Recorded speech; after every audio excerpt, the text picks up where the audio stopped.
Hello, Blenders, and welcome to episode number 99 of ReelBlend, the last of the double-digit episodes. Wow. A podcast that is going to count down the top 10 movies of 2019. Very special episode this week. We're going to give you guys our top 10 lists. A special episode that's carrying you through, hopefully, the holiday season. And we didn't want you guys to miss us all too much. So the three of us put together our top 10 lists, got them together for you guys, and sat down to record this very special 99th episode of ReelBlend. Did you not make a joke at the top of the show because you're afraid it won't be relevant in 2 weeks? Well, that too. Also, we're doing these really quickly. I just didn't have time to write a joke. So I just... Well, just because I expected something funny and it was just blatantly what the show's going to be. And I was like, oh, okay, well.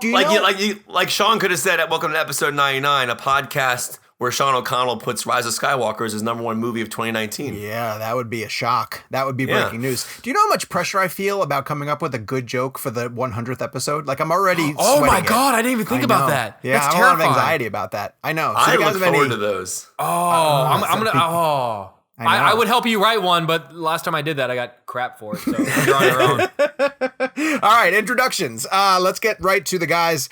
I'm going to start this time with Kevin McCarthy of Fox 5 in Washington, D.C., where we will soon be for the 100th episode of ReelBlend. Hi, Kevin. Hello, Sean. Yes, I'm very excited. This has been such an amazing year for film, so I actually don't know your top 10s, and I'm very excited to hear where we all land. It's funny because this was probably the hardest year to make a top 10, and I'm still stressed out about mine, so I have no idea how this is going to go, but I'm very excited about it. The other top 10 that you will hear on the show is from Jake Hamilton of Fox 32 in Chicago. Hi, Jakey. You know what's funny? I actually feel like, because I actually think this is the best year of movies, probably this decade. And because of that, it was actually very easy for me to make my top 10 because there are so many movies that I like maybe the last spot was a little to the last two spots were kind of tough, but there are so many movies that I just absolutely, oh my God, unquestionably, this is on my top 10 list, love. That it was actually pretty easy for me to fill my first 8 spots or so. Well, that's what happened to me. So we had to finalize these lists and get them to Gabe because he was going to be putting these show notes together before he went off to go do some other work. And literally 1 through 9 was done for me. Yeah. And then that 10th spot could have been one of 6 movies. I had a really difficult time just capping the list off. And unfortunately, I bet you if we went back a couple of years and looked at our top 10s. Oh, yeah. You'd be like, I probably would. They're snapshots of a moment. They're not meant to be definitive. Right. They're reflections of who we are at a certain time in our life. They really are. And so here's how we're going to do this too. We had a lot of discussion about this before the show even started. If one of us names something at 10 or 9 or 8 and the other guys have it, but it's at a different spot on their list, we're going to use those times to talk about the movie in question. But the other people won't reveal where the movie falls on their list, so we can keep suspense going about what might be Jake's number 3 or Kevin's number 1 or something like that. So we have no such order as far as I know. Jake, why don't you start us at number 10, and we'll all count down from 10 to 1. This is so exciting. Oh, this is really so exciting. And as really excited as Sean is, just get this going, he's about to take a nosedive because my number 10 is Star Wars: The Rise of Skywalker. I'm glad it landed at 10 and not higher. It's my number 10. It just makes me so happy. Yeah. You know, I have such joy. And granted, you know, it was tough because I did just see it 48 hours ago, and then had to instantly decide where or if it fell on my top 10 list. But just the joy I felt afterwards, the walking out of the theater, you know, it's a cliche we use, but if they said, hey, we're going to rack it back up and start over again, I would have gone right back in the Dolby Theater and watched it over again. It just brings me so much joy and so much happiness. It gives me that sense of being a kid all over again. These you know, watching, these characters on VHS on a Saturday morning while my parents are still sleeping. I'm, eating cereal out of a bowl in front of the TV. Like, it gave me that feeling again as a nearly 32-year-old man. Love the movie, love the story, love the ending, love the throwbacks, and very happy with it. Kevin, what's your number 10? My number 10 is Dolomite Is My Name. I love movies about movies. I love a great inspirational story. I love Eddie Murphy. I think Eddie Murphy delivers the best performance of his career since Nutty Professor. I still think he deserved an Oscar for Nutty Professor for playing multiple characters like that at that dinner table scene. But, we know how comedy plays at the Oscars. But Dolomite is genuinely a great film. I think Craig Brewer is a great director. Love Hustle and Flow, love Black Snake Moan. I think Dolomite does a great job of telling a story about the importance of films and the universal language that movies speak, how you can talk to people through films. And I just think Eddie Murphy's performance is incredible, as is Wesley Snipes. It was a fun, hard, R-rated film that really balanced out drama and comedy. And anybody who's a fan of filmmaking, just seeing those old cameras on the set, the way that movie was made, I just really enjoyed it. I love Dolomite. It's my number 10 of the year. It just made me really, really happy. Dolomite contended for that 10th spot for me. It's one of those ones that was right on the cusp for a while, kind of got bumped out, but I could easily see going back and seeing it a year from now, 2 years from now, mainly because the last scene in Dolomite. I love the last scene when everybody's going into the premiere and Eddie Murphy sees all the fans that are gathered and says, they came to see Dolomite, I'm going to give them Dolomite. Like, I've seen the movie play like that. Rudy Ray Moore loved the attention he got from the fans, and I just thought that was such a brilliant and beautiful way. Yeah, it is a great scene, and it's also a movie that just kind of reminds you why you love movies. It's just like I said, that universal language. Everybody can sit in a theater and experience a film. Like Jake mentioned earlier in one of our earlier episodes about the baggage we bring to these movies, and you can have shared experiences with people who are in the theater who are complete strangers. And I think that Dolomite kind of put a shadow or put a light on that aspect of what movies can do, how movies can bring people together. And I think it was just a really well-made film. I loved it. Well, the movie for me at 10 that knocked Dolomite out is Little Women. And ooh, great choice. It literally stuns me because I think I've said this on the podcast. I don't love Greta Gerwig so much as an actress. Because for this reason, not her as an actress, but the projects that she chooses. She makes a lot of those movies with Noah Baumbach that are very New York centric, right? And millennial might be the wrong word. I'm just too old for some of the topics and humor that they go after in those movies. So a lot of times I watch them and I'm like, these characters are insufferable, right? Like I don't really dial into Mistress America and Frances Ha. I can't get through Frances Ha. Like, I don't like those types of movies. So when she made Lady Bird, and immediately a corner of film Twitter that loves those New York centric movies was like, Lady Bird's going to cure cancer. Like, it's the greatest movie of all time. And I was like, oh, Greta Gerwig made a coming of age movie. I really don't want to watch this. And then I watched Lady Bird and it was delightful. It was delightful. And I was like, oh, good for her. She made a really great movie. And then I mentioned this on the review show that we did recently where I was like, your follow-up movie is Little Women? Like, really? You're doing Little Women? Do you have to do, like, you have a strong voice. You should be doing something different, like not an adaptation of a movie that we've seen a million times. Then I watched Little Women and it was delightful. The cast was amazing. Yeah. Her screenplay was tremendous. Her direction is so strong.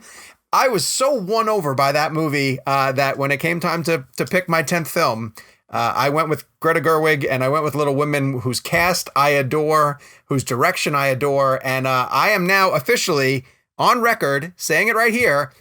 I'm not doubting Greta Gerwig anymore. Whatever she wants to do next, I'm in.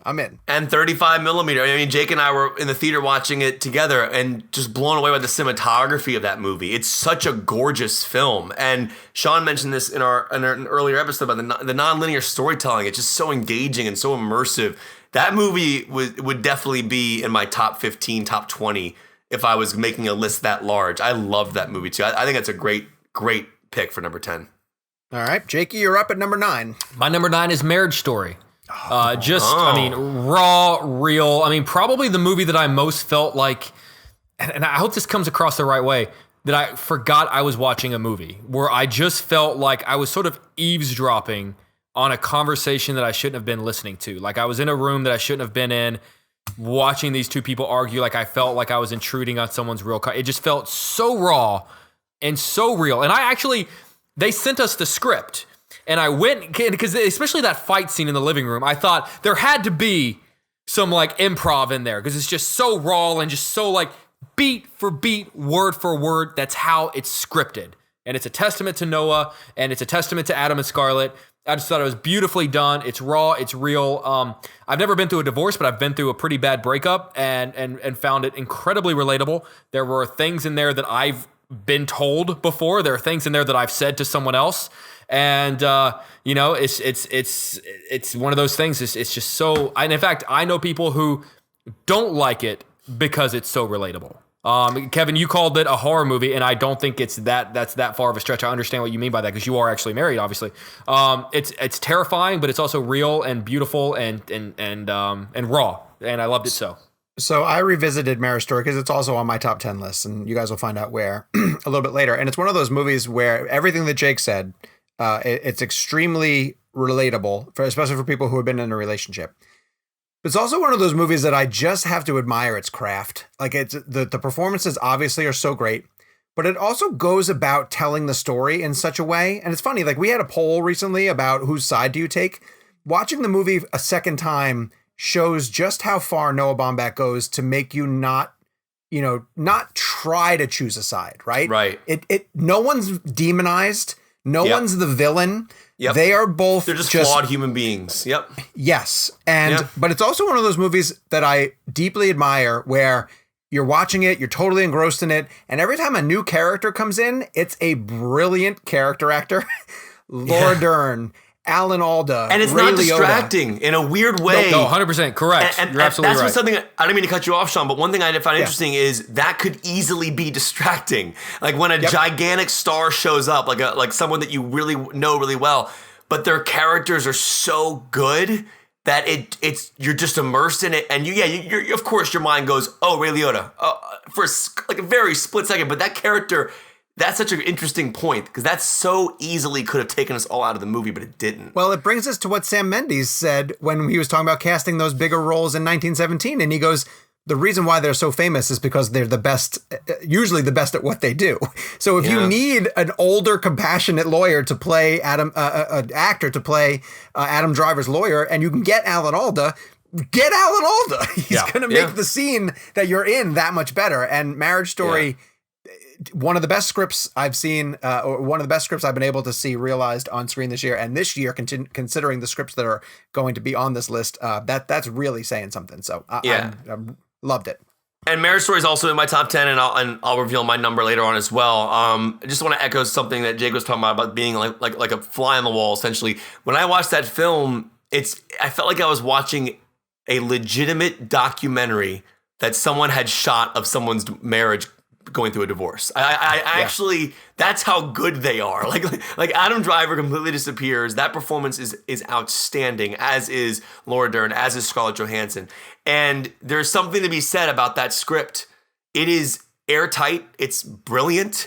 And Noah Baumbach makes that film with total confidence. There's not a wasted frame in that movie. It is just relentless life.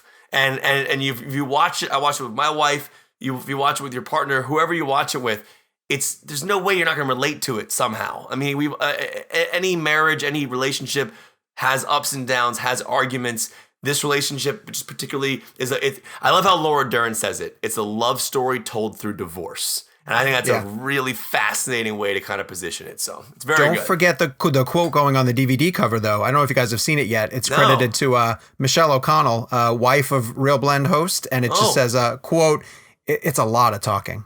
End quote. It's a lot of talking. So did you hear about, I don't know if you heard about this story the other day, about Noah Baumbach's favorite Guy Ritchie movie. Did you hear about this? Hold on. No, I don't know that one. I don't know it. Locke, Noah Baumbach, Stock, and Two Smoking Barrels. Oh my God, that is a mouthful. Thank you. Jesus. Thank you very much for that one. Wait, Kevin, do you actually know Noah Baumbach's favorite Denzel Washington movie? No. It's a deep pull. It's a real deep pull. Noah Baumbach loves this particular Denzel Washington movie. Oh, no. It's called Marriage Glory. That's really good. That's really, Kevin, really what's good. Your 9? What's That's your 9? really good, Sean. Oh, God, we're only through 9. Wait. Technically speaking, so is it Jake? Jake went with 9, right? Jake? Yes. All right. My number 9 is going to be Knives Out. Ooh, nice. And again, just another confirmation of how much I love Rian Johnson as a filmmaker, even though I don't love Last Jedi. I think Knives Out is alongside Marriage Story, is one of the best screenplays I've seen in a long time. That screenplay is incredible. That movie is so layered, so detailed. It has one of my favorite shots of 2019, which is a great shot that Rian Johnson pulls off when Ana de Armas's character learns that she's the one getting the money from the will. And she exits the house while the whole family's following her. And there's a camera that's obviously sitting still near the car, looking up at the door as she's walking out, that is then picked up or moved in the shot to go towards her.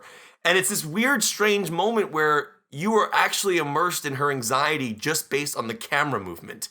And I think that's what a smart idea to think about something like that, because it is jarring. But it's also the moment the movie becomes jarring for Ana de Armas's character. I mean, she's clearly been dealing with the death of Plummer's character throughout the film. But to like that world coming crashing down, that family on her back, literally as she leaves the house, and that camera sitting still and stabilized and then becoming chaotic was just such a smart decision. Daniel Craig's performance in that film is my favorite of his since Layer Cake. I always loved Layer Cake. Matthew Vaughn did a great job with that movie. And I just love when directors are able to get something fun from an actor like that. I mean, we love him as James Bond, but that performance, I feel like he was born to play Blanc. What a character. What a great character.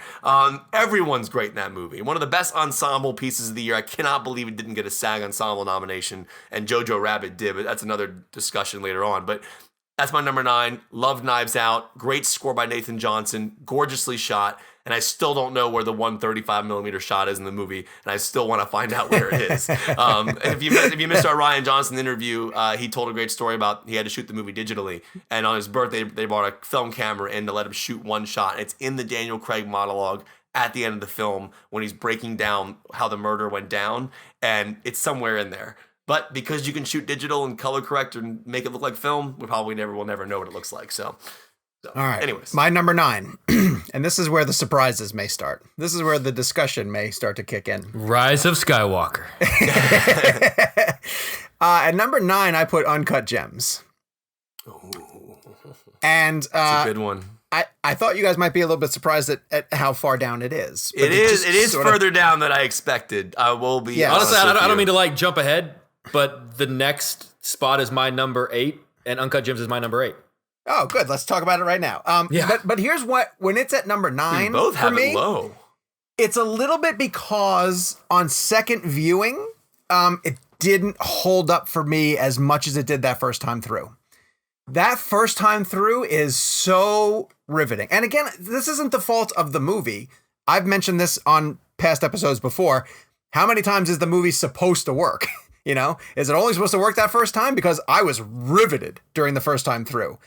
But on a second viewing, when you know what's going to happen, and you're watching it sort of play out, you can still love Sandler's performance and you can still appreciate how the Safdies put it together. But that roller coaster ride feeling is a little bit gone from it. And as I watched other things on my list, I moved them up and I moved Uncut Gems down. It's not going to take anything away from what the Safdies accomplished. I think between Good Time and this, they have announced themselves as filmmakers obviously to pay attention to, but ones that I would even peg on a career track that if they continue to tell stories like this, they're going to be in Scorsese realm pretty soon, because they have just perfected that underbelly type story where really uncomfortable characters live. And somebody mentioned, what's a woman's name who plays his girlfriend? Julia Fox? Yes. Julia Fox. There was a tweet this is good. that was so perfect. Yeah, Kevin, you probably saw it. Yeah. If Natalie Portman or Jennifer Lawrence was in that role, we'd be falling over ourselves to give her an Oscar. That performance is so good. And it's one of many amazing performances. And they are uncomfortable characters. You don't love them. You know, you almost don't like to spend as much time with them as you have to. But that's the type of story that they told. And I loved it. But it feels like a slight that I'm putting it at 9. At least it's on my top 10.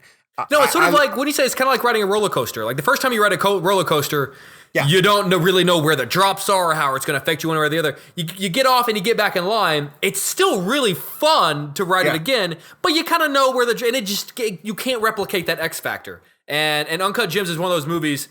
And once again, like it's on all of our top 10 lists, so none of us are trying to slide it. It's my number 8, but you can't replicate that X factor again. You just can't, and it's not their fault. And it's testament to them that there's even an X factor that I wish could be replicated. But for all the reasons you said, it's my number 8.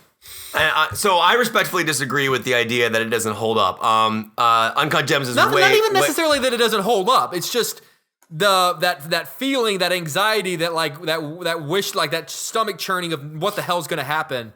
I know what's going to happen. So I would argue, and I've watched it twice, the second viewing of the movie that I had was just as intense as the first viewing for me. And Kevin, this is on your top 10 list too, right? So it's way higher up, but I'll reveal the number later on. But since we're going to discuss the film now in full, it's truly a remarkable cinematic achievement from two very young filmmakers who are making movies that I feel like these guys were from a different generation. These guys are from like Scorsese's generation. One thing I love about Sean's list so far is his first 2 movies were shot on 35 millimeter film. And the Safdies, which Jake told us took a pay cut just to shoot 35. These are guys who genuinely care about immersion. They care about the filmmaking experience. They care about putting you in a world and not letting you go, taking you by the neck and not letting you go. And I think the Safdies are the way they utilize score and cinematography as leading characters. It truly blows my mind. That score is just as much of a character as Sandler's performance. Sandler, ever since Punch Drunk Love, I mean, I've always loved his comedies and Happy Gilmore and Billy Madison. Punch Drunk Love and PTA brought out a very good dramatic side of Sandler. And then seeing what he did here, I didn't see Adam Sandler on that screen. And Julia Fox, everybody in this film is just firing on all cylinders. Idina Menzel, Kevin Garnett is incredible in the movie. He's so good as himself. Lakeith Stanfield. I mean, it's a really well done film. Garnett could have been awkward. Garnett could have been like weirdly acting like himself, but he was perfect. Yep, And like the Safdie brothers just took a lot of time. They took 10 years to make this film. They made good time in between, which kind of really solidified them to me as great filmmakers. And same thing with that movie. It's the utilization of score and film and just the way they immerse you. These guys are all about full-blown immersion. And to me, that's what makes Uncut Gems so special. I was absolutely floored by Uncut Gems. And on my second viewing, I was just as floored. And I love that film. I absolutely love that movie. It's way higher up on my list, but I'll reveal it later. Well, Kevin, you get to go at 8 because Jake has revealed that Gems was his 8. So Kevin's up. So this will be easy. So my number 8's Marriage Story, which we already discussed. Love the film. All right. My 8 is a movie that I've been fighting all year to say it's staying here. It's staying here. I'm not taking it out. I revisited it to make sure that it still held up the way that I wanted it to. So at 8, I have Rocket Man. Ooh. Rocket Man is just a purely joyous experience. It made me realize, like, I wouldn't have thought going into it that I was a huge fan of Elton John's songs, but it was one of those situations where the arrangements of the songs and the way that they're used in the film made me realize that I actually love a lot of his songs a lot more than I thought I did. I think Saturday Night's All Right for Fighting, the song itself, is not that good, but the way that it's used in that movie, it's a song and dance. It's got a musical number to it. There are some versions of his songs that I prefer the Rocket Man version than the actual version. A fair number of them. I feel that way about Alien Ant Farm's Smooth Criminal. That's funny. I'm being serious. I'm not making a joke. I actually prefer that version. Oh, but Smooth Criminal's really good by Michael Jackson. That's my favorite Michael Jackson song. Your song, though, the way that he does your song at the piano. And again, we've talked about this movie a lot over the years. We got to go to the junket and we got to sit down with Dexter. The fact that Taron does his own singing elevates this. Again, we make a lot of comparisons to a direct movie right after it, and this one, unfortunately, I think gets compared to Bohemian Rhapsody a lot, when it shouldn't by any stretch, because it's only just the fact that they're both about artists from the 70s. And directed by the same person. Well, and directed by the same person, correct. And then Bohemian got a lot of attention at the Oscars, and I do think that Taron might be getting, but again, it's maybe not this year. Maybe Best Actor is just too stacked. But I'm glad he's getting some recognition early on. If he doesn't get it, he probably would have been the 6th or 7th person. He is so good as Elton John in this movie. Maybe he'll Edgerton it out. Maybe he'll get in. It's possible. I really just loved the approach to, it's not a traditional musician biopic. It tells Elton John stories, but it embraces the fantastical. The scene at the Troubadour when he gets everybody up for Crocodile Rock, amazing. When he's magic. Floating. Yes, it's That's magic. A great scene. There's so many scenes that are magic. When he transitions from the Dodger Stadium concert to the pool where he overdoses on drugs, I mean, it's such a wonderful way to tell a unique and eclectic story. And I knew in the back of my mind that I wanted to fight and keep it on my list. And then when I revisited it, it climbed up a little bit. And so it is at number 8 for me, Rocket Man. That brings us to 7 and Jake's pick. My number 7 is A Beautiful Day in the Neighborhood. A movie that I resent as being just referred to as a Mr. Rogers movie, because it is so much more than that. In fact, it's even barely that. It is a movie about broken people and about the fact that it is okay to be a broken person. There's nothing wrong with being a broken person. In this particular instance, this particular broken person played by Matthew Rhys just needed someone like Mr. Rogers to tell him that it's okay to be broken and it's okay to ask for help. And there's nothing wrong with that. Structured as a episode of Mr. Rogers' Neighborhood, which is, I think, a brilliant way to structure this story. Using Mr. Rogers as a secondary character instead of making it about him, I think it's perfect. Matthew Rhys is wonderful as the lead. Chris Cooper is incredible as his father. And then, of course, naturally, I'm in love with Tom Hanks in this particular role. I think it's one of his best performances.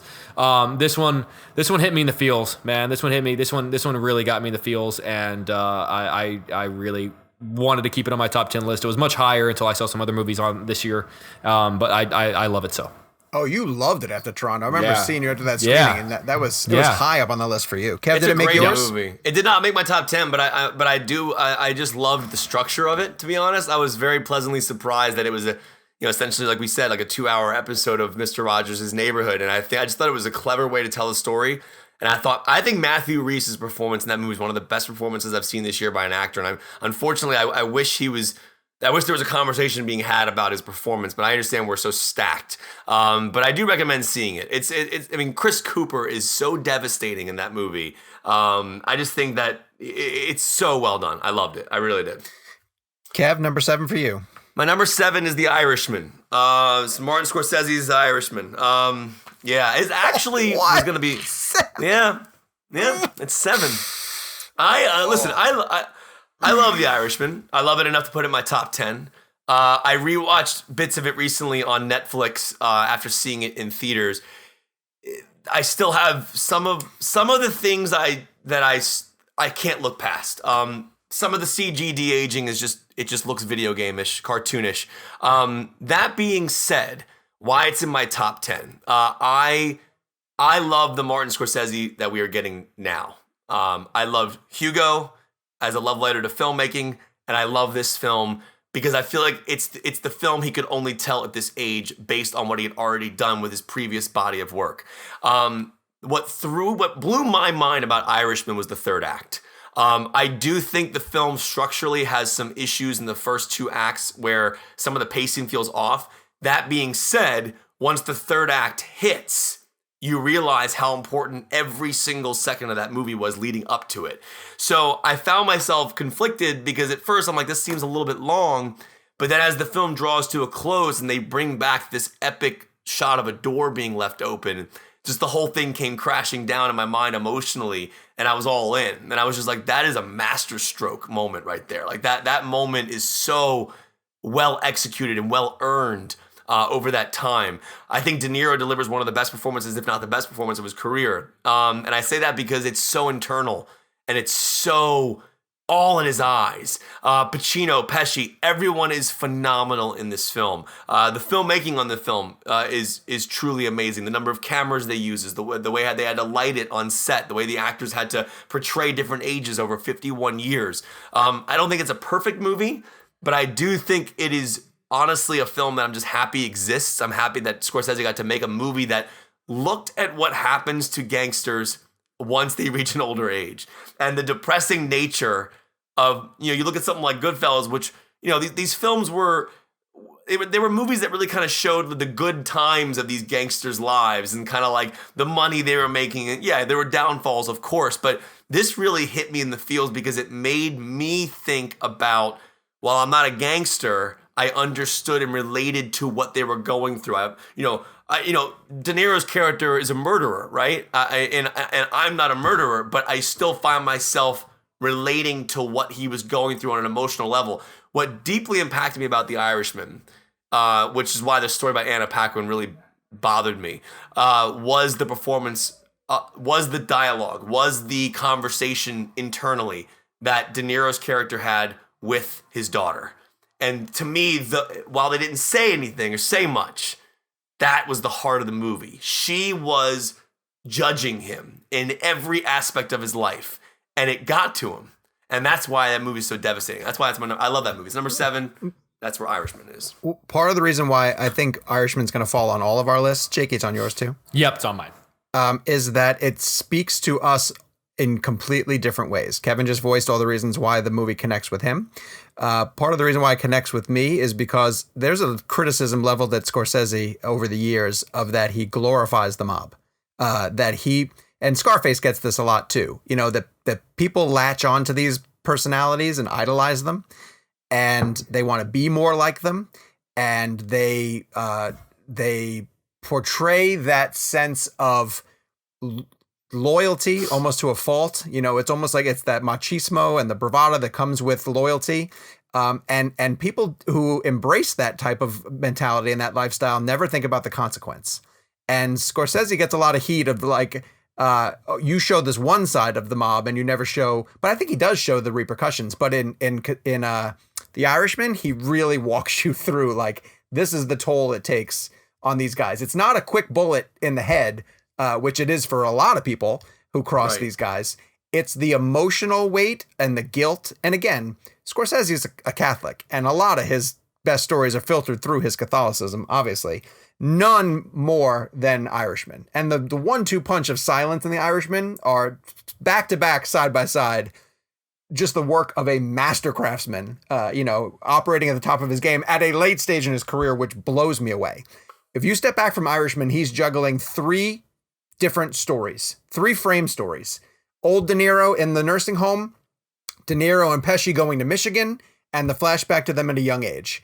And all 3 of them stick their landings, which is, for anyone listening to this podcast, impossible. You can't do that. But this screenplay is so brilliant that it actually pulls it off in a way that it flows, that all 3 of them feed into the others that feed into the others, so that you begin with De Niro in the nursing home and you end with him at the nursing home. But it wasn't even that. On a rewatch, on the second time watching on the big screen, it was those scenes in the prison where the old guys are playing bocce ball and they're getting wheeled around the prison. And I was like, God, these guys were at the top. For me, it was the dipping of the bread in the wine. Pesci, his hand is shaking. He can't even eat the bread anymore because he's got the teeth.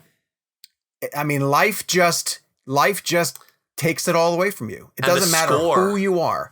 Yeah, I mean, it's great. Score is like just the performances. It's nasty. Yeah, the performances are some of the best I saw in any film this year.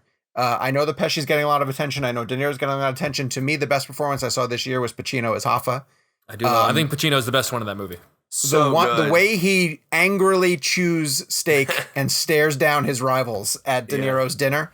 I mean, there's so many brilliant moments in that movie. It is the quintessential gangster movie from the man who has made the best gangster movies I've ever seen in my lifetime.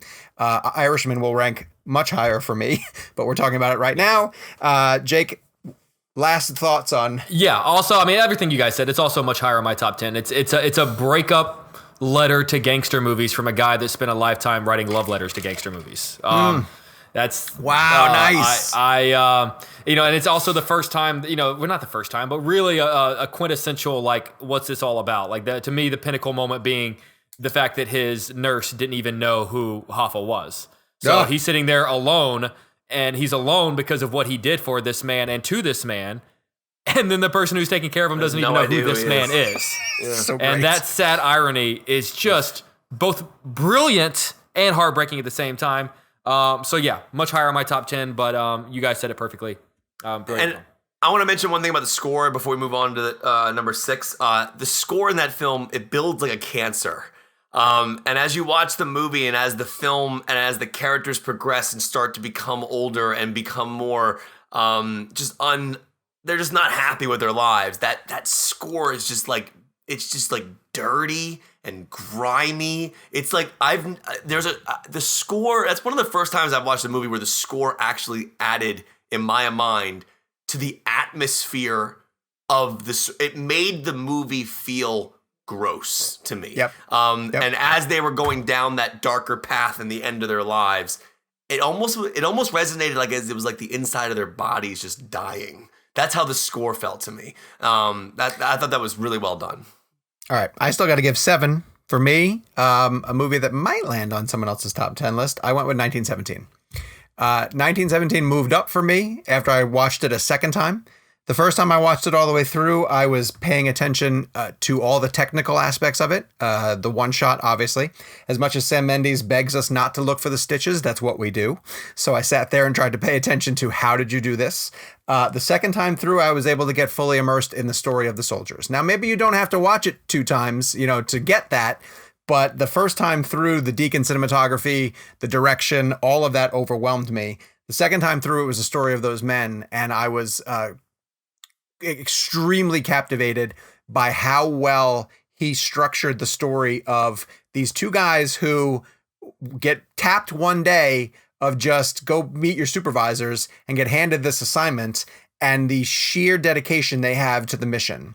And I think a lot of that commitment is missing nowadays. And I found that to be so heroic in an age where we celebrate superheroes on the regular. Here's 2 regular guys who just wanted to do the right thing to save the lives of hundreds of men who were going to be marching into a suicide mission, essentially, because they had bad information. It's that simple. It's just, if we don't get this message to the right people, hundreds of people are going to die. And sometimes that the stakes, that alone is enough to power you through. What I really admire about Mendes is that all the obstacles that he put in those guys' ways are surmountable. We talked about this in the conversation with him when we had him for the interview. Nothing was so out of the ordinary that it took me out of it, to the point where just him crossing a river on a bridge while he's getting shot at was like the most riveting intense, because I was just like, where's he going to go? He's got no place to go. He's hanging out there. The performances are fantastic. I love all the little all-star ensemble guys who show up in the cameos. And yes, Roger Deakins is an absolute god. And the moment after the blackout is the best example to me of a cinematographer unleashing every tool in his box. Like the set design, everything's on fire. And Deakins is just like, I'm going into it and you're coming with me and here we go. And I'm blown away by the technical aspects of 1917. But it's not just that, it's the story and the performances. And so it landed at 7 on my list. It's also on my top 10 list.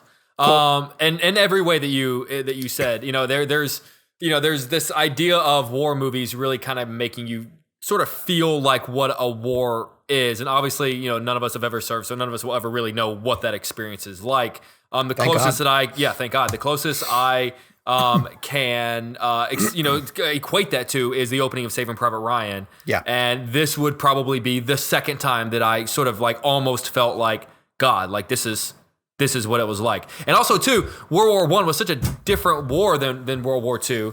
World War I was such a paralyzed war, like we talked about in the interview, and that World War II was expansive, and they were moving all over the place. And Saving Private Ryan, they're on this huge, long odyssey. 1917, they don't have to go that far, but It's just so hard to get there. So it's a different kind of immersion and sensation than Saving Private Ryan was. But I cared about these characters. I cared about them so much so that I kind of forgot about Roger Deakins' technical achievement about 20 minutes in, which I think Sam Mendes would appreciate. I then rewatched it to greater appreciate the technical achievement.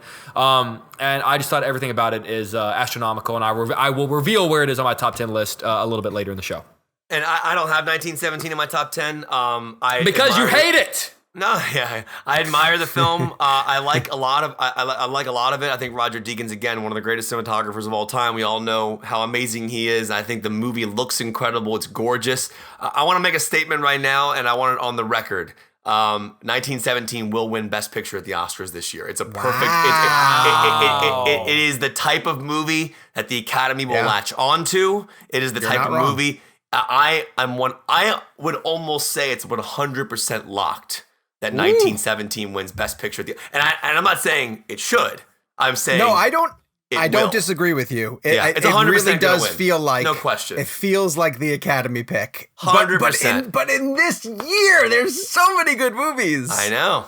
There's so many good movies. Oh man, all right, it might happen. All right, Jake, you're up to number 6. My number 6 is, depending on whether or not you listen to the pronunciation of the director or the characters in the movie, Midsommar or Midsummer. Because the characters in the movie say Midsummer, but Ari Aster came on our show and said Midsommar. Just he did. So weird and horrifying and beautiful. It's a better version of The Wicker Man. The characters I thought were fantastic. I was just so...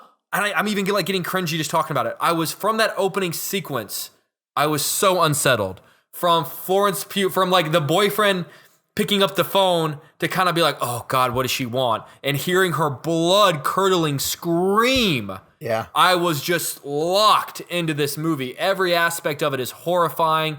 There's not a false note in the entire... It's not like a horror movie where you go, why would that person make that decision? I understand every character's motivation and justification. It's also a weirdly kind of messed up, funny breakup movie. First for him and then for her.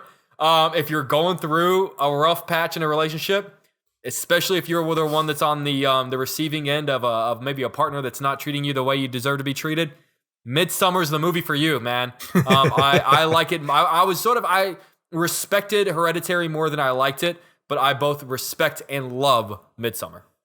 Florence Pugh's had an incredible year. I actually think she deserves Best Actress nomination for that more so than she does for a supporting actress for Little Women. Interesting. Kevin, did it make your list? No, I didn't. And I respect and admire Ari Aster. I just felt numb. That movie made me numb. I just didn't. I think it was incredibly ambitious and extremely interesting. But at the end of the day, when the movie ended, I didn't feel anything. I didn't care about the characters. I just found myself more in shock and disgust than actually emotionally. Same thing with Hereditary. That's how I felt after. I don't know if his movies emotionally just don't connect with me at the moment. What's at 6 for you then, brother? My number 6 right now. Oh shoot! I need to go back to the text I sent Gabe. All right, my number 6 is Joker. Hey, my number 6 is Joker. Oh, that's perfect. Well, then let's talk about that together. Just are best friends forever and just hang Let's out. talk about that together. Did we just become best friends? All right, we did. Stepbrothers. All right, Joker. Joker's my number 6. Wait, Jake, you have this on your list, obviously. This is it's on my top 10 list too. All right, cool. Yeah. Joker. I mean, to me, what's funny about Joker, by the way, is as much as people loved it, do you guys know or remember the Rotten Tomatoes score of that film? I imagine it's in the 70s. 69%. Hey, nice. And everyone's giving crazy thought processes to Rise of Skywalker being so low. Joker is almost practically down where Skywalker is, and it's hailed as one of the best movies insane of the to year. me. We've discussed this on the podcast too, of like the movie didn't change, but it went from winning in Venice and being lauded critically to now all of a sudden it's a piece of shit, which is ridiculous.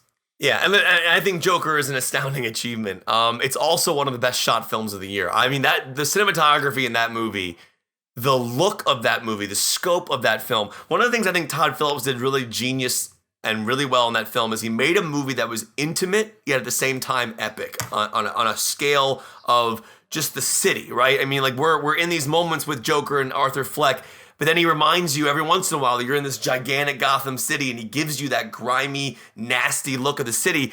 And I just found the juxtaposition between that to be an incredible thing, because if you can go intimate to epic and epic back to intimate, I just think it's a fascinating way as a filmmaker to pull that off. Hilder's score is genius. One of the best scores of the year. It complements Arthur's character, it complements Joaquin's performance. It's an unpredictable film. It went places that I did not expect.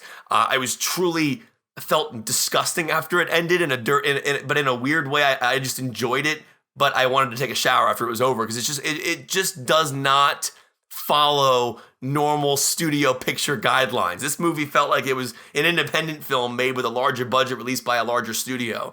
And it was just risky. It felt new. It was fresh.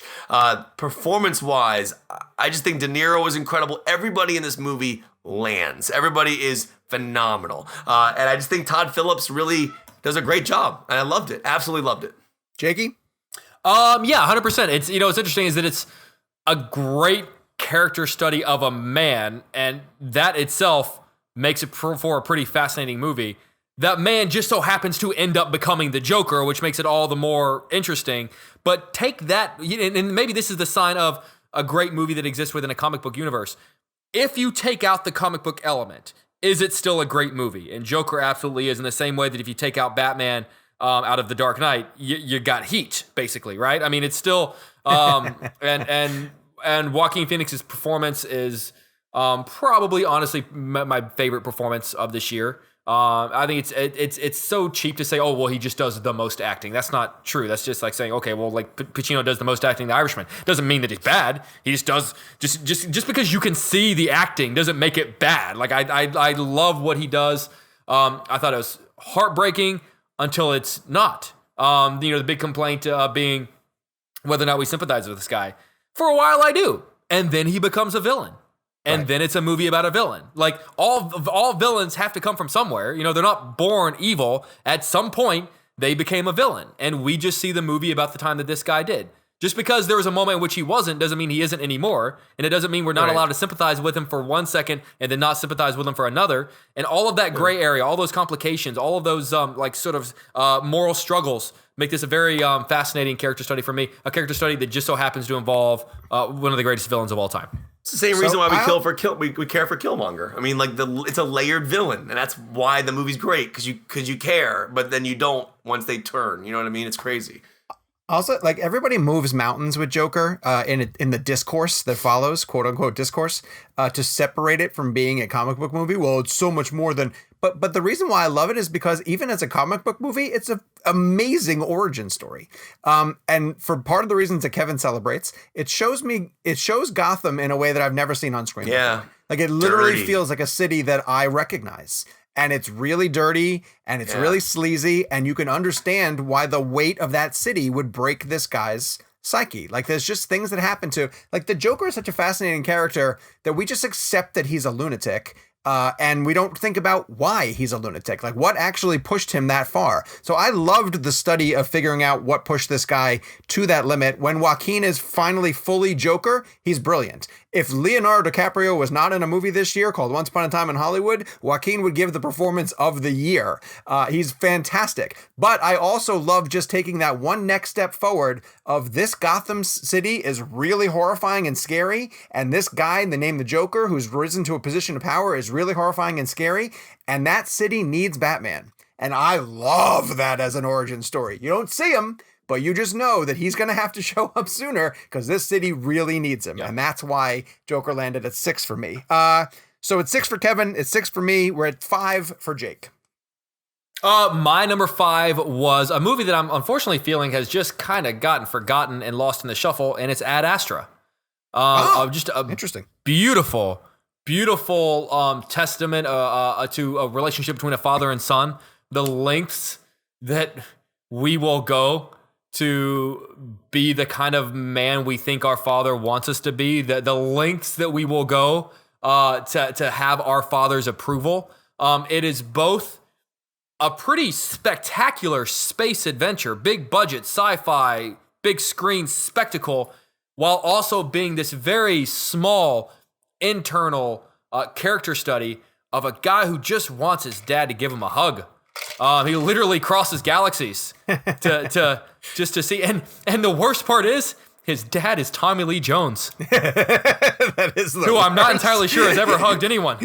Not convincingly. I thought Brad. I mean, the fact that like I would. What's crazy is I would call this one of Brad Pitt's best performances, and it's not even his best performance of the year, which is Yeah, very true. astounding. Yep. I loved it. I thought the cinematography was gorgeous. The score was gorgeous, and I'm really bummed that it's kind of gotten forgotten about in the hustle and bustle of the year. And another what's movie 5 shot for on you? 35 millimeter, by the way. I'm going to get my number 5, but I want to say something. I was just looking at both of you while we were speaking. I just love what we do, man. This is like so crazy to me. Like we're just like we're adults talking on Skype and just geeking out about movies. And Yes. I just want to say that I love doing this show. All right, number 5. I went with Endgame.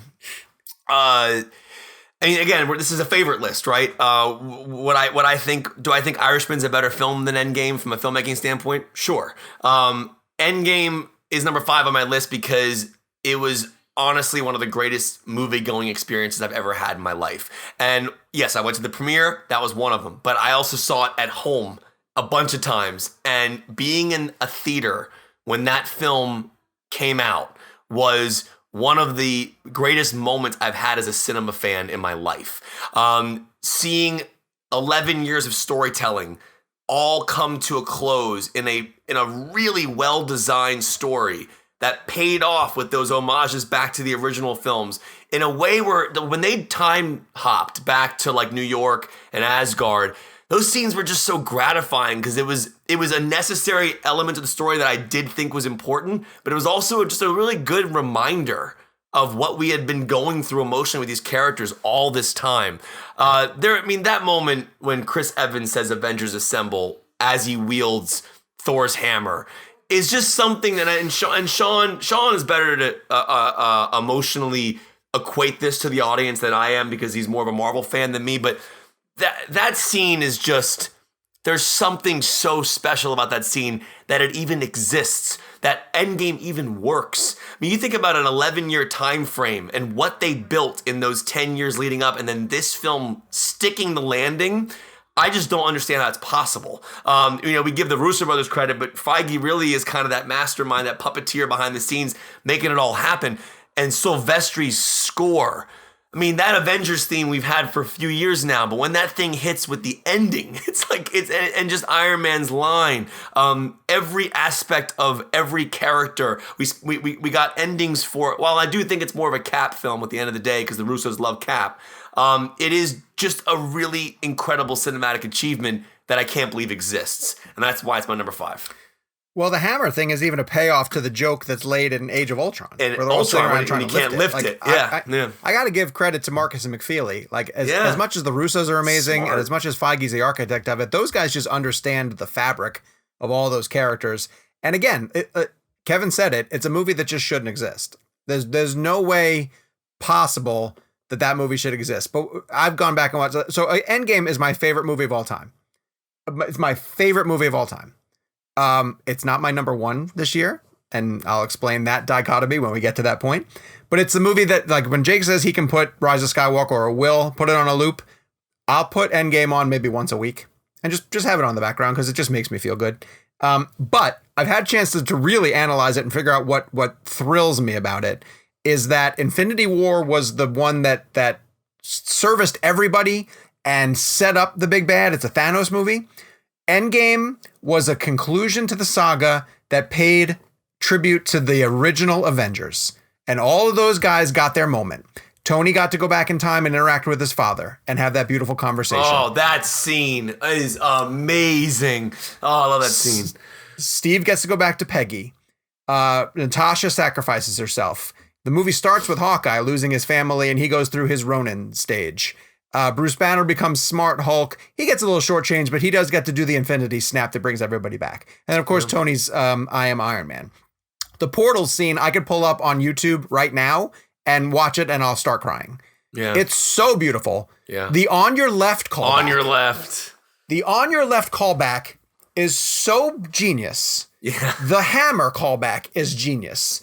Like, I said this to you guys when I was raving about how much I loved the movie. There's a shot in the movie where Captain America yells out, "Hey, Queens," and he throws Thor's hammer, and Spider-Man snags it while he's carrying the Infinity Gauntlet.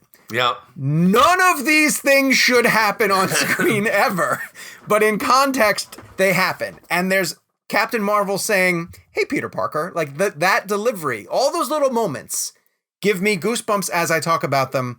I can't believe it exists. I'm so happy I live in a time where it does exist. It will be much higher on my list, but it's time to talk about Endgame right now. It's a masterpiece. Does no one want to ask me if it's on my top 10? We know it's not. We already know, Jake. Sean, I do have a question for you ultimately, and then we'll move on to our number 4, I guess, or Sean's 5. I gotta give a 5. I gotta give a 5, yes. Yep. At the end of the day, as much as you love Endgame, I still argue Infinity War is a better film. What are your thoughts on that? I mean, they both, well, and Infinity War was my number 1 the year it came out. So it's not like I'm going to say that it's bad by any stretch. It's funny, you can't have one without the other. Sure. And I'll admit that the first half of Endgame, when you go back to revisit it, you know, it takes a while to get going. Sure. It really does. And there's character moments scattered throughout it that I still love that keep me invested in it, but it's that second half that's off the charts. So you can make an argument that Infinity War might be a better movie overall, but the payoff in Endgame is it's spectacular. Yeah. I'd like to envision them in a Kill Bill kind of way, that together they're one movie. Together they would be one movie. All right, I'll go 5, and then we're going to start. The good news is, as we get into our top 5s, I assume we're going to be repeating a lot of the same movies. Yeah. 5 for me is Waves by Trey Edward Schultz. Waves decimated me. I've been raving about it on the show. I hope I've driven some people to go check it out. I watched it because of you. That movie had me wrapped around its finger. It's such a relatable story of a teenager, you know, trying to get by. The issues that he goes through. He's a wrestler. He's got a shoulder issue. He's got a girlfriend that he loves. She ends up getting pregnant. What are they going to do with the baby? And that movie, without giving anything away, has a moment in it that is the most memorable theater going experience I had in 2019. There's a moment when it happens that my theater made a sound that I've never heard a theater make before, an audience make before. But what I love about it is that while that story plays out to its natural conclusion, the movie shifts gears and tells the point of view of a second character and gives you an equally compelling story. Trey Edward Schultz is a fantastic filmmaker and put together an amazing cast. And Waves has become the movie this year that I just like showing to other people because I like to just pay attention to them while they watch it. The performances are great. Story was great. Totally unexpected. It landed at number 5 for me. It's a great movie. And I watched it because of Sean's raving review. And I one thing I want to mention about that film real quick is the changing aspect ratios. As the leading character in the first half is coming to his conclusion of where he's going to end up, there's these amazing tools that he uses for aspect ratios where he kind of tightens the frame, where you start feeling the pressure on the character. And I just thought that was such a fascinating way to play with it because you almost don't recognize it. It's one of those beautiful tools where if you change aspect ratios and you don't recognize it, but you feel the tension of it, that's when the director did his job. So if he's closing in the aspect ratio and you feel like you're getting smaller and more nervous about this character, he's doing his job. Same way Wes Anderson handled aspect ratio changes in Grand Budapest. That was just to indicate the decades you were in. It's just a really interesting tool. I thought it was really well done. He's a talented director. All right, we're into our top 5s now. Jake, you're at number 4. My number 4 is Joker. Okay, very nice. Kevin, did you comment on Joker already, Jake? Yes, you I did. commented on it. Okay, good. All right. Yep. My number 4 is Us. And Us was my number 1 for a long time, actually. Until my number 1 unseated it.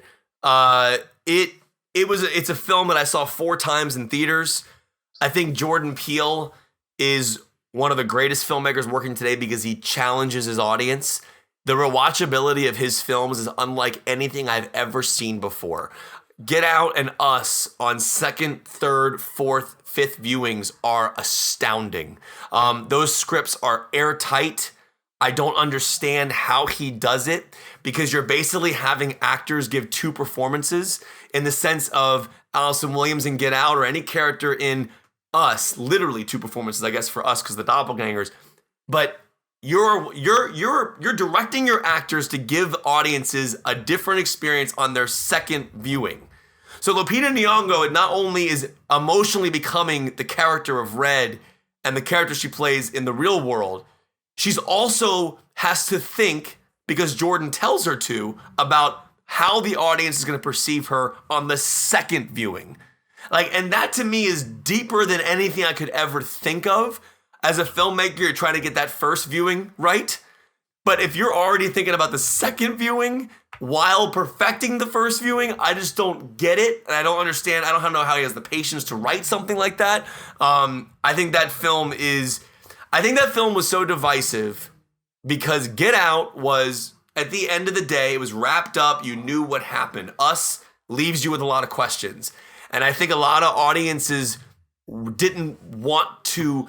What's happening with someone like Jordan Peele and filmmakers like Chris Nolan is they make you work. You work when you watch their movies. You work when you watch Dunkirk. You work when you watch Inception. You work when you watch these movies because he's challenging you. It's a different level of immersion. And I think that's what Jordan does really well. And I think Us is truly a masterpiece. That's my number 4. Kevin, I don't know if you heard this breaking news, but No. after he watched El Camino, Jordan Peele decided he wanted to make a Breaking Bad movie himself. Oh, what's it called? Gus. Yes. I would watch Gus. I want to watch Gus. So, someone get Giancarlo Esposito on the phone now, man. That'd be amazing.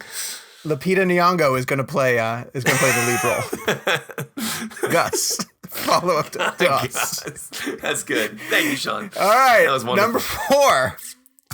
Number 4 for me is friend of the show, Quentin Tarantino's Once Upon a Time in Hollywood. Here we go. Yes, and I know, and believe me, the fact that it's at 4, this means that this is a tremendous year. And again, I went back and revisited it, and it's still amazing. But I love the 3 movies above it for me a little bit more. But it is, I'll never be able to say it's my favorite Tarantino because Pulp is right there. I think it might be 2 for me. So and again, I have talked at length about how much I don't necessarily love the hyper-violent Tarantino ones, Django and Inglourious Bastards. So the laid-back vibe of this one held me more enraptured. And by the time we got to the Manson killings at the end, they had that comedic element that a lot of people see in Django and a lot of people see in Bastards, but that went over my head. That just eluded me. I thought it was really, really funny the way that they paid off the flamethrower aspects. And I thought, Pitt with the laced cigarette and his interactions with the Manson family. And away we go. But just the performances are incredible. Margot's incredible. Brad's incredible. Leonardo DiCaprio gives, to me, the performance of the year. It's Tarantino's love letter to the film industry and television in a really weird way. It's so much more about TV. And then even talking to him in our second conversation, not to name drop that, but he loves television. Like, I love that he had those viewing parties where they would like trade off old shows that people that he worked with hadn't seen yet. And he loves performances by character actors. And again, going back to revisit it, there's people in it that I just forgot who aren't getting celebrated, like Pacino, like Timothy Olyphant, who just are great in their parts. Like when Tarantino nails casting, he nails it. And I love this script. And I love how long it takes to get going because it just is happy to linger in moments that don't seem like they're important at the time, but end up becoming really important later. I love this film.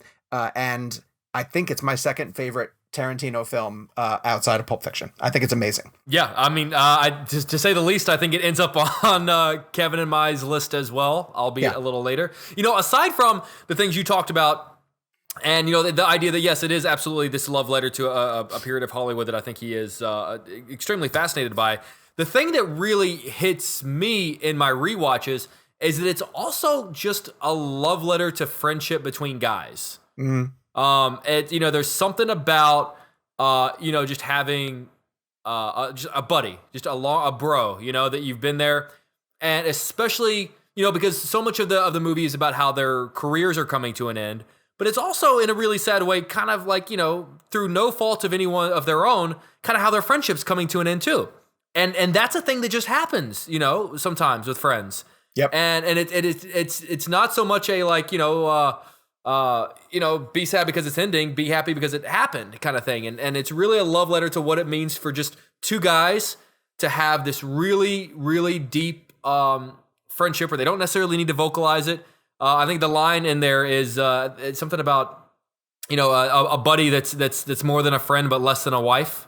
Yeah. Right. And just it really, to me, pitch perfect exemplifies that bro friendship and what it means when you got to just walk away from it. Well, that scene, that the excitement that Brad Pitt has to watch Leo in his television episode. Yeah, Yes. and also when he says like, "Of course we were gonna do that." Like I have beer in the trunk. Like what did you? I love that because what's So fun good. is that reminded me of us. Because if I had something going on one night and you guys were gonna drop me off and I were to say like, hey, do you want to stay for it? Both of you guys would go like, well, I was planning on staying for it. In fact, I thought we were gonna order a pizza and I got beer. I love that. Like that's the stuff that really gets me in my rewatches. The first time we all watched it together, I was just engrossed in this, this Hollywood world. But for me, in my consecutive rewatches, it's their friendship that just you can't have one without the other.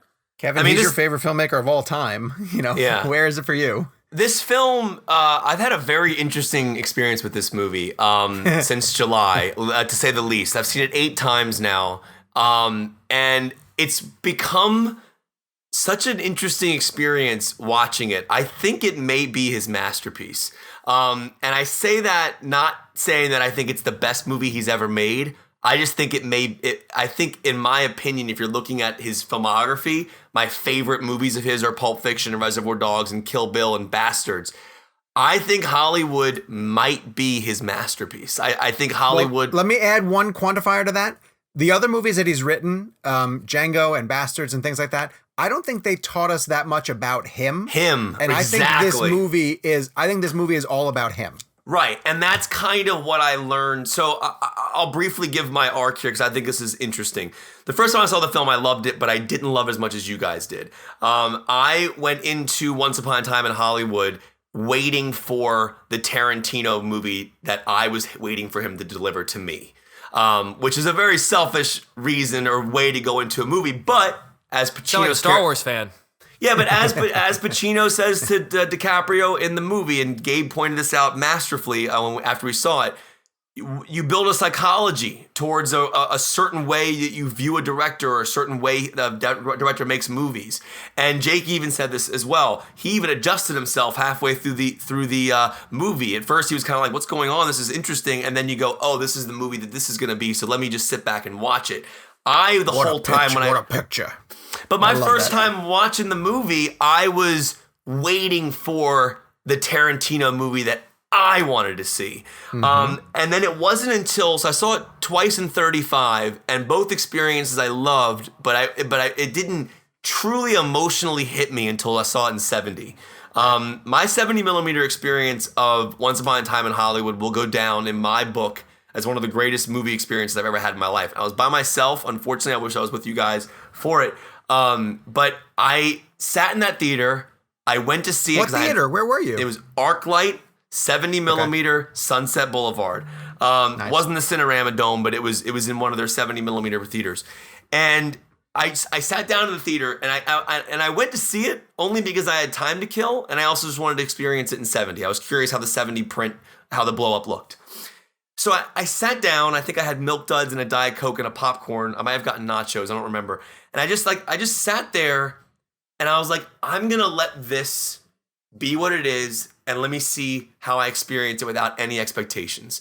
And something magical occurred in that moment. I don't know what it is, but it just slapped me across the face that this film is a masterpiece. And I say that because it's a movie that doesn't have a lot happening, but yet it has so much happening emotionally. And I think it's these scenes that you're sitting in.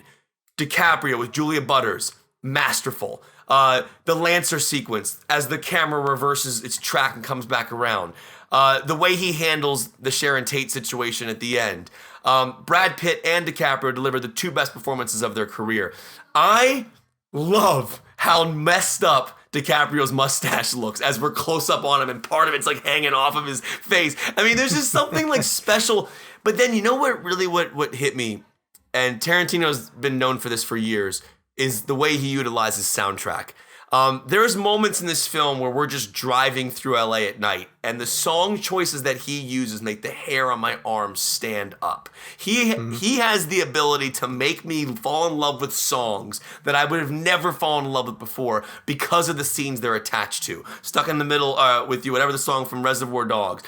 You think about these moments and how that song is now attached to that. So I know I gotta wrap up, but I just want to say that after repeat viewings on this, I'm just astounded by the master craft of this movie. I feel like I know Quentin more, as Sean said.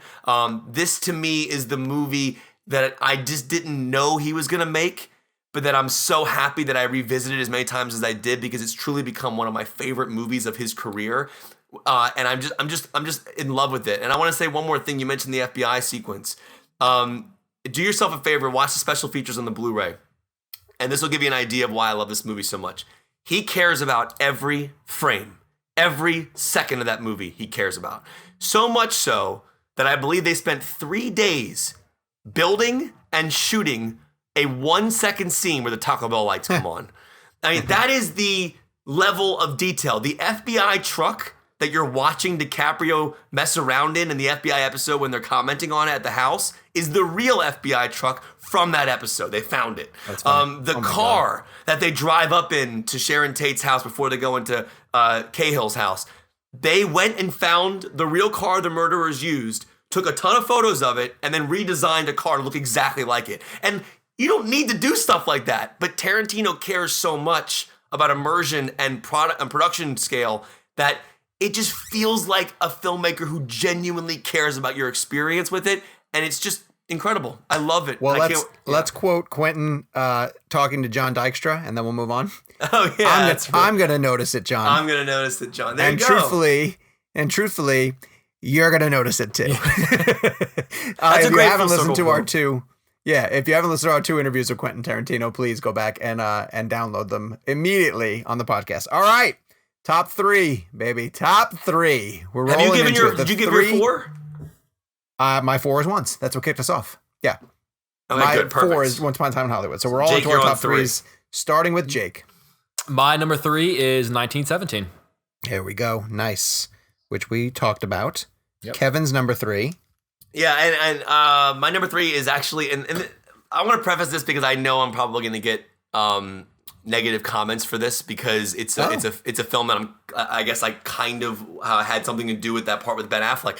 But Jay and Silent Bob Reboot is my number 3 of the year, and here I want to say this because I want to set this up, because you could look at the year, dude. It's a great movie. Like you don't have to defend yourself. It's a great movie. But the reason I'm defending myself is because it could come across strange that I'm putting a film in my top 10 that I was kind of connected to with a story with Ben Affleck. But that's a whole other thing. I want to set that aside. I've been a Kevin Smith fan since 1997, I believe. And it's because of this band called Silverchair that I loved listening to in the 90s. And when they released the soundtrack for Mallrats, I found that Silverchair was going to be on it. And I was like, what's Mallrats? And then I found Mallrats and fell in love with Kevin Smith. And then from then on, I've been obsessed with his movies. He's a top 5 filmmaker for me. He much like Tarantino and Robert Rodriguez were filmmakers that I grew up with. Those movies were part of my childhood, teenage years, high school, and college.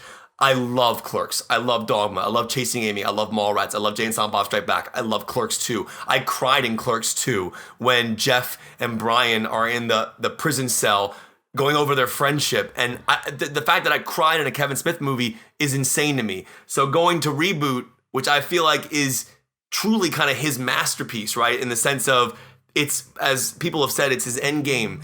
It's a sequel to all of his movies. And the emotional...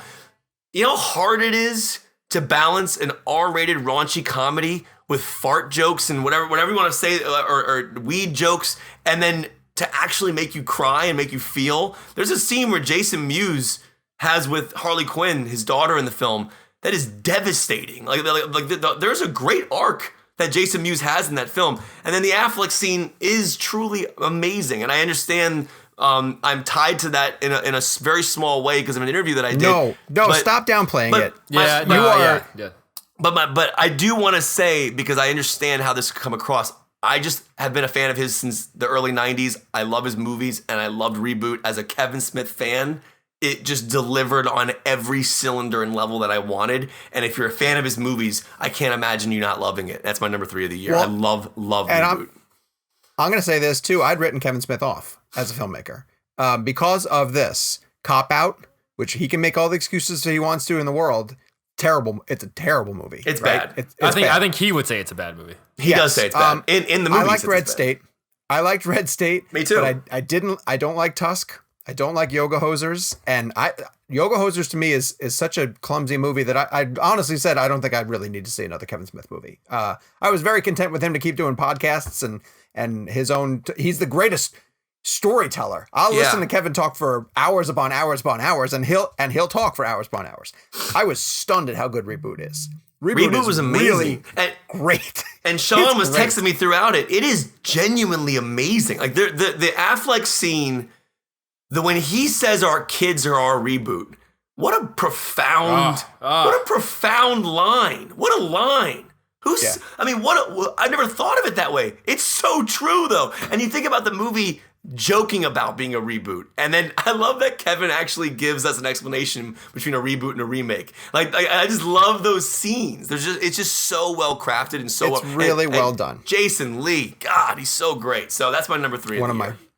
And I want to point out, yes, I did text Kevin throughout the entire movie. But what happened was I went to one of the fan showings that they did on that one night where they did like 7 o'clock and then a 9:30 screening. Yeah. And I drove myself to the 9:30 after going to a press screening of something else. I forget. And I was like, well, I'm out. I'm just going to go see this. And I was the only one in the theater. I feel bad about Kevin because, here he's doing this for the fans and I was in a theater by myself. But like 5 or 10 minutes into it, when the movie was actually started to be pretty good, I texted Kevin and I was like, this is actually good. And then Kevin responded, and then we were both on at the same time. And I just kept texting him through the whole movie, letting him know what scenes I was at. And I knew that he was so excited because he got to see that early cut of it at Kevin's house. And so it was great. He was finally able to talk about it with people. Yeah. And it's really, really good. Okay, where are we? That's all of our threes. No, my 3 is Marriage Story. My 3 is Marriage Story. Yeah. Just a meal of a movie that I adore. So top 2, Jakey, 2. My number 2 is The Irishman. Oh, yes. Nice. Kevin, 2. My number 2 is Uncut Gems. Wow, that went really high. Up top. Masterpiece. Yep. Uncut Gems. And my number 2 is Avengers Endgame, which brings us to movies we can't talk about. Yeah, we already discussed them all. Yeah, we pretty much talked about them. So, Jake, number 1 for you? Once Upon a Time in Hollywood. Kevin? Once Upon a Time in Hollywood. No question. And mine not is, even close. Mine is Irishman. A movie that I cannot believe Scorsese was able to make at his late age. So, a lot of repeats. We had a lot of films that stood out. Let's see what's different for all of us. Jakey, Ad Astra, Midsommar, Beautiful Day. Star Wars. Kevin's Reboot and Us. Knives Out and Dolomite. My differences was Waves, Rocket Man, and Little Women. Yeah, an interesting amount of different, just enough to make this interesting. Yeah, I agree. Gabe actually said in our text chain earlier, and I think it's a good idea. I think we should just repeat our 10 through 1 real fast. Each good of us. idea. All right, Jake, go get him. Yeah, because it was so much do my whole list. Just 10 through 1. My number 10 was Star Wars: The Rise of Skywalker. My number 9 was Marriage Story. My number 8 was Uncut Gems. My number 7 was A Beautiful Day in the Neighborhood. My number 6 was Midsommar. My number 5 was Ad Astra. My number 4 was Joker. Number 3 was 1917. Number 2 was The Irishman. And number 1 was Once Upon a Time in Hollywood. Ooh, good films. Kevin. My number 10 was Dolomite Is My Name. My number 9 was Knives Out. My number 8 was Marriage Story. My number 7 was The Irishman. My number 6 was Gemini Man. I'm just kidding. Number 6 was Joker. Number 5 was Endgame. Number 4 was Us. Number 3 was Reboot. Jay and Silent Bob Reboot. Number 2 is Uncut Gems, and then number 1, it's actually not even close. Like the difference between my number 1 and number 2 is like going from LA to DC. Like it's that much of a jump. And I love Uncut Gems, but I think Hollywood is by far one of the greatest movies I've ever seen. And It took me 8 times to get to that point, but I love it. My 10 is Little Women. 9 is Uncut Gems. 8 is Rocket Man. 7 is 1917. 6 is Joker. 5 is Waves. And then here's where the separation starts for me. These ones 4 through 1 are the 4 movies that I gave 5 stars to. Once Upon a Time in Hollywood, Marriage Story at 3, Avengers Endgame at 2, and The Irishman at 1. Those are the ReelBlend top 10 films of the year 2019. We are going to be, as we mentioned, doing our best of the decade at the Washington, D.C. meetup on January 4th. We want you guys to be able to share your top 10s with us also via social media. Let us know what you guys have put together. Send them to us on email, ReelBlend@CinemaBlend.com. This week in movies, Gabe says The Grudge is opened, but since we're recording this so far in advance, no one has seen The Grudge. And no blend game this week, because as I mentioned, at the DC meetup, we're going to play 2010s blend, but that means that you guys listening to this right now are able to participate on social media using the hashtag 2010s blend. You can also send us your picks via email at thatreelblend@cinemablend.com. And again, if you're coming to the DC meetup on January 4th at the AMC Georgetown 14, you have to have your 2010s blend pick ready, because there's a very good chance we're going to call on you in the audience and you're going to come up and be part of the show and share your pick for 2010s blend and why you're picking that movie. We do have a review, that we can read this week from someone who didn't leave their name, but they left a subject line that says, kind of annoying, but still gave us 4 stars out of 5. Hey! I love the deep dive into movies. Oh, no, wait, I'm sorry. They did give their name, but it's a whole lot of letters just smashed together. It doesn't actually read anything. But they say, I love the deep dive into movies, but as a listener, hearing 3 or 4 people constantly talk over each other and interrupt is really annoying. That's it. That's the whole review. That was Gabe. He's trying to reinforce a point. Well, that person doesn't listen to the show because they said 3 or 4 people and Gabe never talks. So they know that's false. But thank you, anyway, for your review, name I cannot pronounce. Please keep sending us reviews to the show, obviously. We will read them at the end of each show. I hope you guys liked this episode. This was a lot of fun to be able to put our lists together. You probably could have guessed a number of them based on the things that we've talked about over the years on the show. Hopefully, we will see a number of you in DC this coming weekend when you're listening to it. In the meantime, follow the rest of us on social media at Jake's Takes, at Kevin McCarthy TV, at Sean_O'Connell, and at the ReelBlend account. Also, head over to the Facebook page. We have a Facebook community page where you guys can start your own film discussions, weigh in on the hot topics of the day, probably something Star Wars Rise of Skywalker related at this point.